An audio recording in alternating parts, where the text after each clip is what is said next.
Dengan yakin, Paulus mengatakan bahwa ia hidup. Bacaan dari Kisah Para Rasul.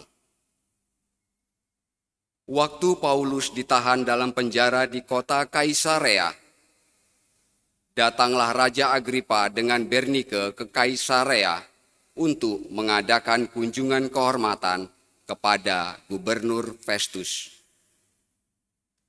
Karena mereka beberapa hari lamanya tinggal di situ, Festus memaparkan perkara Paulus kepada raja itu. Katanya, "Di sini ada seorang tahanan yang ditinggalkan Gubernur Felix pada waktu dia pergi. Ketika aku berada di Yerusalem, imam-imam kepala dan tua-tua orang Yahudi mengajukan dakwaan terhadap orang itu dan meminta supaya ia dihukum. Aku menjawab mereka bahwa bukanlah kebiasaan pada orang-orang Roma untuk menyerahkan seorang terdakwa sebagai suatu anugerah sebelum ia dihadapkan dengan orang-orang yang menuduhnya dan diberi kesempatan untuk membela diri terhadap tuduhan itu. Karena itu, mereka turut bersama-sama dengan aku kemari. Pada keesokan harinya, aku segera mengadakan sidang pengadilan dan menyuruh menghadapkan orang itu. Tetapi ketika para pendakwa berdiri di sekelilingnya, mereka tidak mengajukan suatu tuduhan pun tentang perbuatan jahat, seperti yang telah aku duga.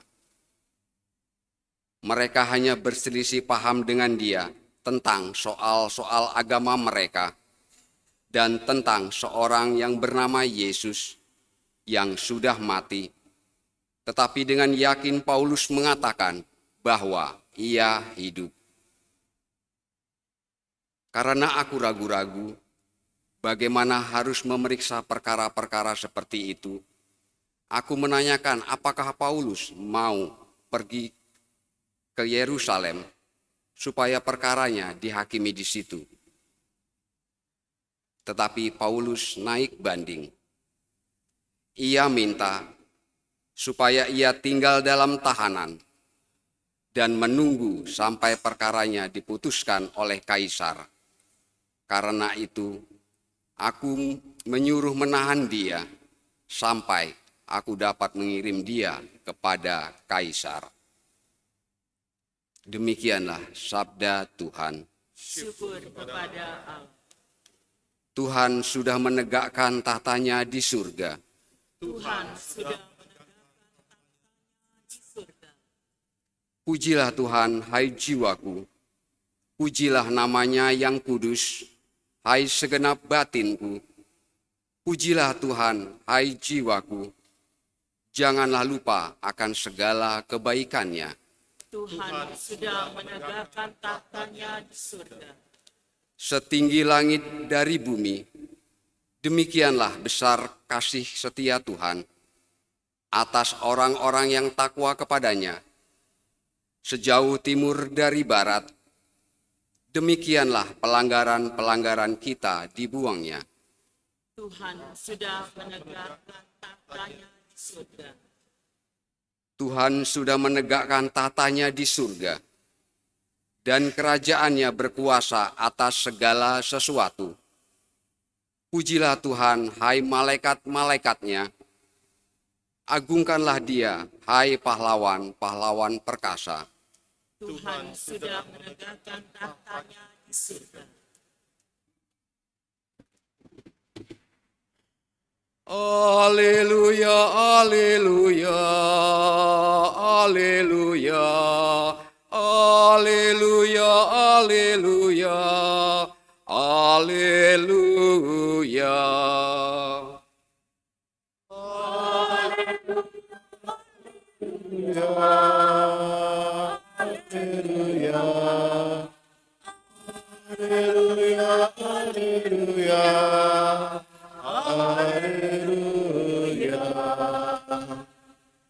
Roh Kudus akan mengajarkan segala sesuatu kepadamu.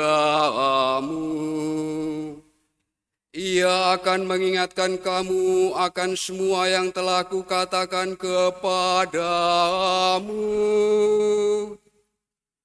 Haleluya, haleluya, haleluya, haleluya, haleluya, haleluya.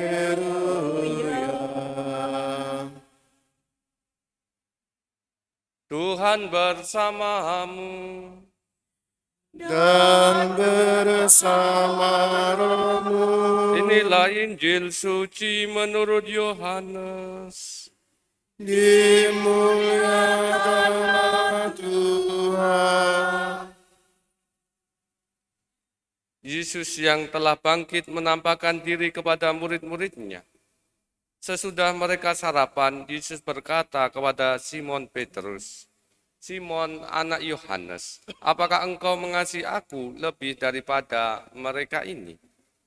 Jawab Petrus kepadanya, "Benar Tuhan, engkau tahu bahwa aku mengasihi engkau."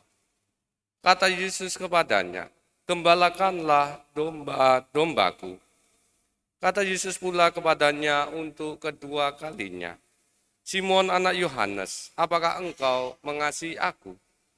Jawab Petrus kepadanya, "Benar Tuhan, engkau tahu bahwa aku mengasihi engkau."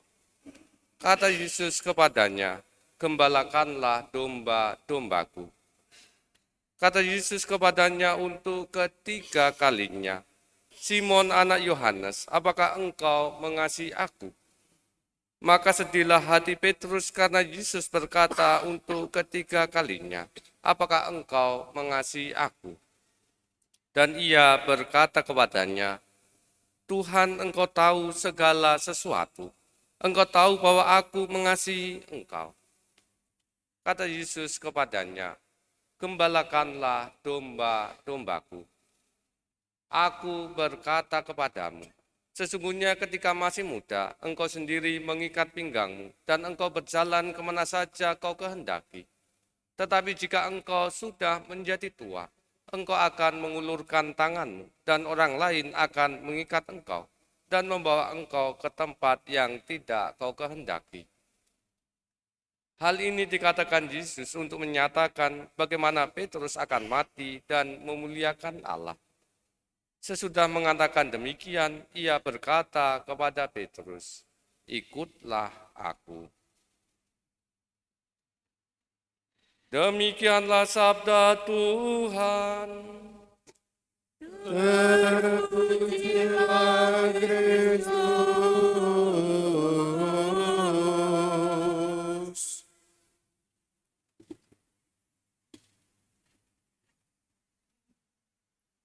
Bapak, Ibu, Saudara, dan Saudari yang terkasih, di pinggiran kota Roma berdiri sebuah gereja bernama Gereja Quo Vadis.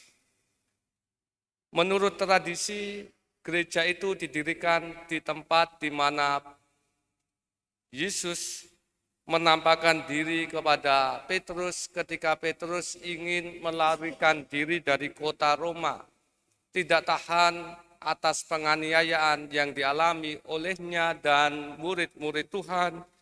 Petrus ingin lari dari kota Roma. Tetapi kepada Petrus, Yesus menampakkan diri, dan ketika Petrus tidak mengenali siapa yang menampakkan diri kepadanya, ia bertanya, "Quo vadis Domine?" "Tuhan, kemana engkau hendak pergi?" Dan kemudian Yesus yang menampakkan diri kepada Petrus menjawab, "Aku akan pergi ke Roma untuk disalibkan kedua kalinya."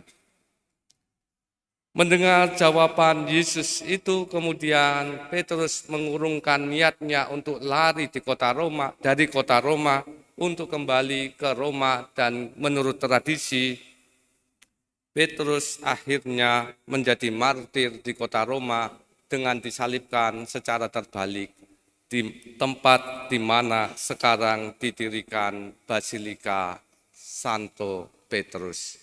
Bapak, Ibu, Saudara, dan Saudari yang terkasih, Injil hari ini mengisahkan bagaimana Petrus diundang oleh Yesus Sang Guru untuk menyatakan cintanya kepada Sang Guru. Apakah engkau mengasihi aku? Ketika 3 kali Petrus ditanya oleh Yesus, dan tiga kali pula Yesus meminta kepada Petrus, gembalakanlah domba-dombaku. Petrus diundang untuk sungguh mengasihi Sang Guru. Petrus diundang untuk menjadikan dirinya sebagai persembahan yang hidup bagi Sang Guru dengan menjadi gembala atas domba-domba Yesus sendiri, domba-domba Sang Guru yang diserahkan kepadanya. Dan menurut tradisi sebagaimana saya kisahkan tadi, Petrus akhirnya menyerahkan dirinya sebagai wujud dari cintanya kepada Sang Guru hingga menjadi martir dan mengikuti jejak Sang Guru, yakni disalibkan. Bapak, Ibu, Saudara, dan Saudari yang terkasih, kisah Petrus dalam Injil hari ini mengingatkan kita bahwa beriman bukan sekedar mengikuti aturan. Beriman bukan sekedar bahwa kita telah melakukan aturan-aturan agama, aturan-aturan gereja, aturan-aturan yang kita temukan dalam perintah Allah. Tetapi beriman yang sesungguhnya adalah ungkapan cinta kita kepada Tuhan yang lebih dulu mengasihi kita. Tuhan senantiasa menyertai hidup kita. Tuhan senantiasa memberikan berkat-berkat-Nya dalam kehidupan kita. Dan kita diundang bersama untuk menjawab kasih Allah itu dengan membalas kasih cinta Tuhan itu dengan mengasihi Tuhan sendiri. Dan kita tahu apa artinya mengasihi Tuhan. Rasul Yohanes dalam suratnya mengatakan, tidak ada orang bisa mengatakan mengasihi Tuhan kalau membenci saudaranya. Artinya kita harus mengasihi Tuhan dalam wujud mengasihi sesama kita. Dan itulah yang hendak kita wujudkan bersama dalam perjalanan hidup kita. Sebagai umat Keuskupan Tanjung Karang pada tahun ini secara khusus kita merenungkan bagaimana kita diundang bersama untuk mewujudkan keadilan dalam kehidupan kita. Kita diundang bersama untuk mewujudkan iman kita dalam aksi-aksi nyata dalam kehidupan sehari-hari. Beriman sekali lagi tidak cukup hanya memenuhi aturan-aturan keagamaan, tetapi kita diundang bersama untuk mewujudkan cinta kita kepada Tuhan yang nyata dalam cinta kita kepada sesama. Kemuliaan kepada Bapa dan Putra dan Roh Kudus. Seperti pada